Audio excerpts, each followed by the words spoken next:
Здравейте, деца!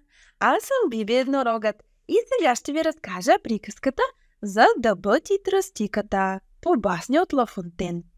Край едно блато се издигал величествен дъб.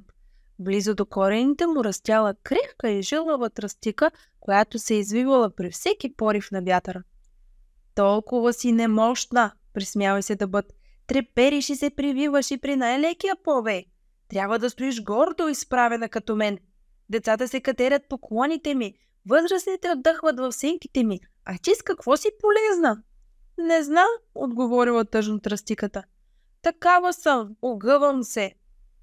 Дошла зима, завилнели и бури и виелици. Една нощ се извила толкова силна фортуна, че корените на дъба взели да стенат и внезапно дървото рухнало на земята. На сутринта, когато слънцето е огряло печалната гледка, дъбът погледнал тръстиката и казал: "Прости ми, права беше, в живота трябва да сме гъвкави и така да оцеляваме в бурите."